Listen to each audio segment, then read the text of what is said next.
Okay, welcome po dito sa ating munting YouTube channel at ito ang inyong firearms instructor na gunsmith din naman.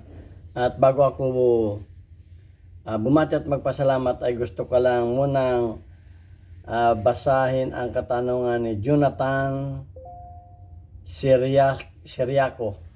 Ang sabi niya ay bakit yung sa akin boss minsan balagbag, minsan naman maliit lang ang butas? O ibig sabihin ganito. Tawag kung kita ninyo ito. Minsan ganyan ang tama. Minsan naman ganun, balagbag. Minsan naman malit lang ang butas yung ganyan. So bibigyan natin bakit nagkakaganyan yung ibang firearms. Bago natin yan sagutin ay gusto ko lang munang pasalamatan yung lahat nating mga subscribers. Tayo ay maganda ang ating takbo ng YouTube channel. Bagaman medyo mabagal at maraming salamat sa inyong pag-share, sa maganda ninyong comment at lalo tigit magpapasalamat ako doon sa mga hindi nag-skip ng ads dahil yung ating revenues ay nadadagdagan at nakakatulong yung revenues natin sa 6 na estudyante na mga bata na mga anak na single parent na ating mga beneficiary. Actually, ginawa ko ang YouTube channel hindi para sa aking pansarili kundi doon sa aking charity na gusto ko madagdagan pa. At marami ring salamat doon sa mga nagpadala dito sa ating GCash number. Ayan. At nakatulong yan sa pambaon ng mga bata na tinutulungan natin na mabigyan ng mga pambaon. At pasasalamatan ko rin ang mga nagbigay sa ating premiere videos, yung mga nagpalipad sa panguna ni Noli Peace America at ni Jubel Platoon. Yung mga pinadala ninyo ay para naman sa mga pambili ng school supplies ng mga bata. Okay, so yan. At may nabasa ako dito bagong dating na comment. Gusto ko lang munang bigyan ng pansin. Kasi parang pag hindi kasi ako conforme sa mga comment ay kinokorek lang natin. Sabi ni Artemio Toledo, kasi anong penalty kung nahuli ang lisensyadong baril may LTAP outside residence? So ginawa natin ng videos.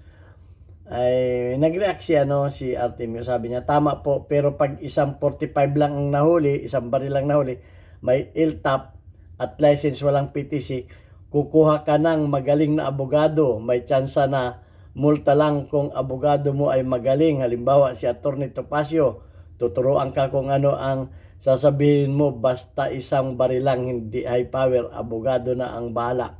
Unang-una ay tinututulan ko ito. Bakit kanyo? Ang hirap na kaya ng may kaso, bakit di pagsasapalaran ninyo na magkameron kayong kaso? Ang may kaso hindi mo alam, kahit paanong galing ng abogado mo, hindi ka makakasigurado na papaboran niya ng judge. Hindi ka pa rin nakakasigurado. Unang-una, walang nakakasigurado na ikaw ay mananalo sa korte. Yung ang nasa tama ka na. Yung nasa tama ka na, minsan hindi ka pa mananalo dahil sa kakulangan ng ebidensya. Tama ka na nun ha. Hindi ka makakasigurado na ipapanalo ni Topacio kahit anong galing pa ni Topacio. Bakit lahat ba ng hinawakan ni Topacio ay panalo? Hindi. So, bakit may pagsasapalaran? Yung pagdadala, bakit ko ipapayo sa'yo? Sige, magdala kayo. At bahala na kayong kumuha ng abogado. Hindi ka nakakasigurado. Ang mali ay mali. Tandaan niyo, no one is above the law. Isa pa yan, ha? Halimbawa, nakuha ka na ng abogado, ni Topacio. Halimbawa, nakakuha ka. Halimbawa na. For the sake of naipanalo ni Topacio, magkano ibinayad mo kay Topacio? Tatanggap ba yan ng acceptance fee na 100,000? Si Topacio, tingin ko hindi tatanggap yan, milyonan yan kung tumanggap yan ng kaso. Yung mga sikat na abogado, alam ko yan, may bayaw akong abogado. Hindi yan tatanggap. Magkano ngayon ng Ngayon, kalakaran na 50,000. Acceptance fee pa lamang yun. Pero pa yung yung paghihiring mo. So napakahirap. Bakit may pagsasapalaran yung pagdadala mo ng baril dahil may asahan kang abogado? Abogado nga eh, hindi gagawa ng ganyan. Abogado na yun. Sino abogado ang gagawa ng ganyan? Kahit ka pa abogado, hindi gagawa ng ganyan. So, Artemio Toledo, mali yung iyong advice. Hindi dapat 'yan. So, hindi ko sinasang-ayunan niyan. Pag mali yung advice, talagang sasabihan ko yung aking mga, baka may maniwala kasi sa inyo eh. Oh, na yung pala, pwede pala, mag-isip-isip kayo. Pag mali ang advice, hindi ko tinaturn down ko yan. So, okay, mag-comment kayo, kayo. Pero kung ikakapapahamak naman ng karamihan ang inyong advice, ay hindi ko sinasang-ayunan.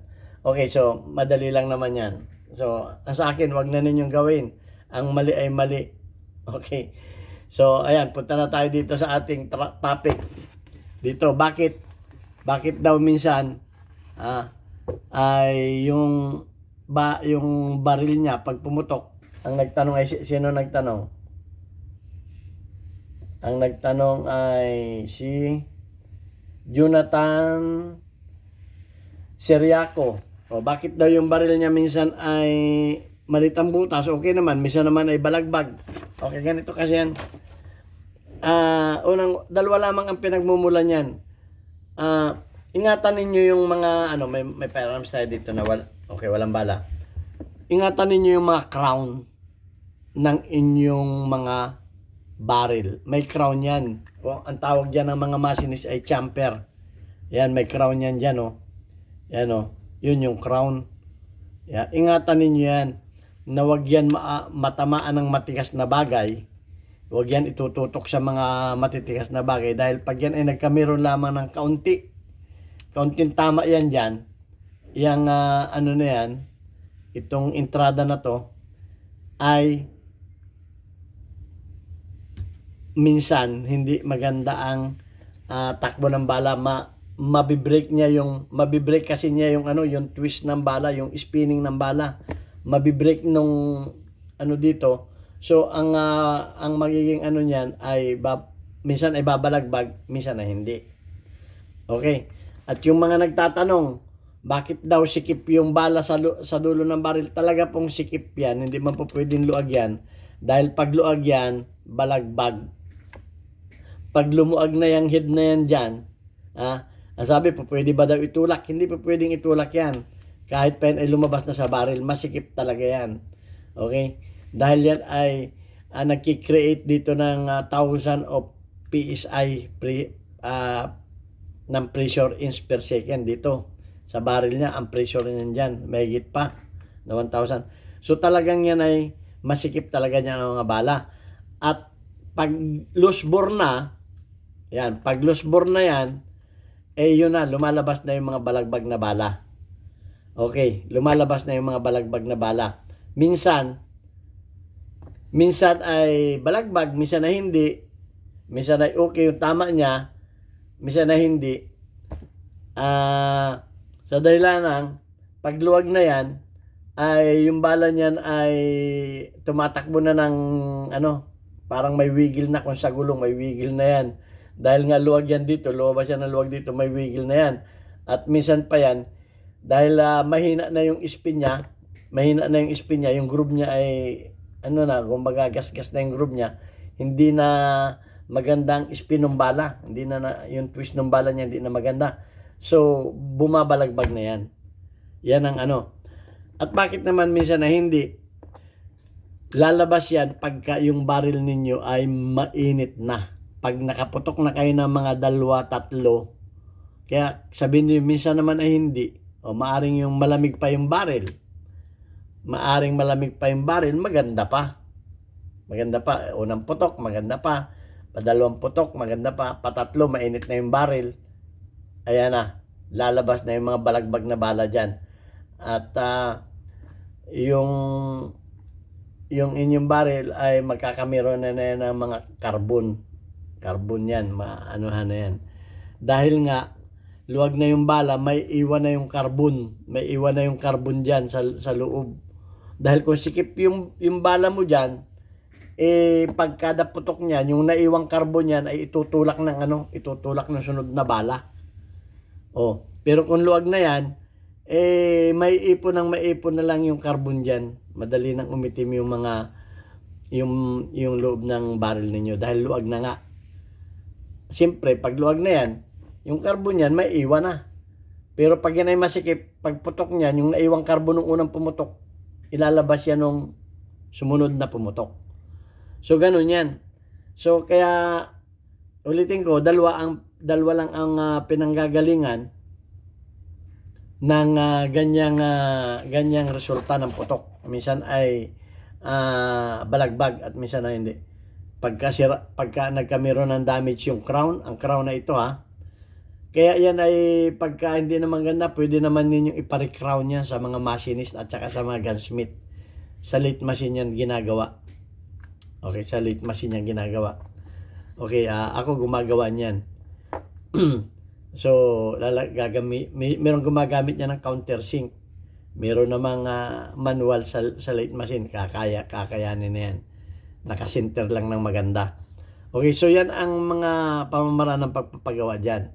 Tingnan ninyo ito kung may tama yan. Dahil pag may tama yan, mabibreak niya yung twist ng ng bala. Dahil ang bala sa bilis niyan, konting ano lang yan dito. Yung parang may konting sinabitan lang yan dito. Wala na yan. Kumbaga magpa-fly away na, magwa-wild na yung bala. So yan, ganun ang ano niyan, kaya iniingatan ito. Kaya yung mga rifle, lalo mga sniper rifle, may nakalagay pa ditong nozzle brake. Yan, plus sider para maprotektahan din yung ito. Kasi minsan ang mga rifle natutukod sa lupa, napapatutok sa mga matitigas na bagay. Yun pa rin ang isang purpose niyan.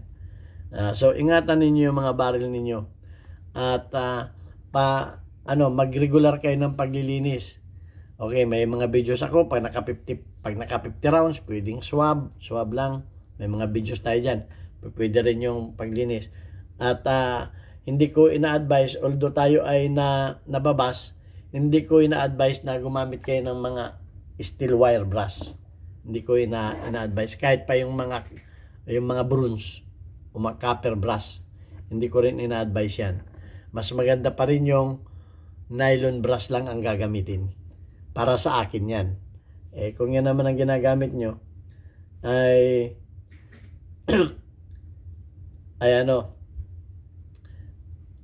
nasa sa inyo na yan. Pero dapat ingatan talaga natin ang ating mga barrel. Para na umabot man lamang ng mga 20 rounds. Okay? Mga 20 rounds, umabot yan hanggang 35 rounds kung maingat kayo. Pero kung hindi kayo maingat, 10K ibig ko sabihin 20,000 hindi ba?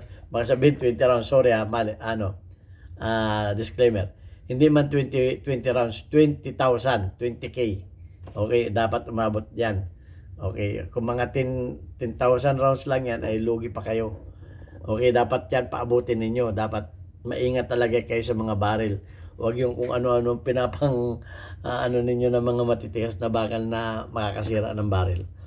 At panatilihin laging malinis ang barrel. Kasi kung laging may carbon yan, yung carbon yan ang makakasira sa barrel. So yun lang ang mapapayo ko sa inyo. At wag natin, ang mapapayo ko lamang yung tungkol sa mga batas, sumunod na lang sa batas. Wag na yung magbaka sakali tayo. Okay na makakalusot tayo. Maganda kung papalusutin tayo ng mga alagad ng batas, kung hindi tayo makarating sa korte. Mahirap pong may kaso. Yun lamang masasabi ko sa'yo. Napakahirap ng abala, gastos, at minsan kahihiyan pa ang abutin natin. At magkakameron pa tayo ng hindi magandang record. Kung tayo may balak mag-abroad, ay baka hindi tayo matuloy sa pag-abroad. So yan, at maganda na yung wala tayong kaaway. Yan ang isa pa. Wala tayong panatilihin nating malamig ang ating ulo, kalmado. Kahit pa sa mga traffic dyan, dami ko napapanood sa Facebook, nagkakagulo, kaunting bagay, nagkakapatayan. So, panatili natin, hindi bali tayong maargabyado ng konti, pasensyahan. Kung talagang naargabyado tayo ng malaki, idaan natin sa batas. at huwag nating ilagay ang batas sa ating mga kamay. Yan lamang. At sumunod tayo sa mga otoridad para mamuhay tayo ng tahimik. Hindi como tayo may baril, yan ay lisensya na natin para tayo ay mag-angas. Huwag po natin gamitin ang mga firearms sa pag-aangas dahil yan ang ikakapahamak natin. Okay, yan lang mapapayo ko sa inyo. At bilang inyong Pinoy Firearms Instructor. At yung aking mga karanasan, nakukwento ko sa inyo, hindi para ninyo tularan, kundi para ninyo iwasan yung mga hindi magaganda. Minsan kasi natututo tayo sa ating mga karanasan. Hanggat hindi tayo na na nakakaranas ng mga ganung bagay, hindi natin alam ang epekto ng may kaso. Ngayon, alam ko na ang epekto ng may kaso. Kaya takot na talaga ako magkamero ng kaso. Di bali akong maargabyado na ng konti lang. Hanggat mapapagpasensyahan. Pag nasa korte na, ang hirap na. Yun lang masasabi ko sa inyo. God bless us all. Thank you very much.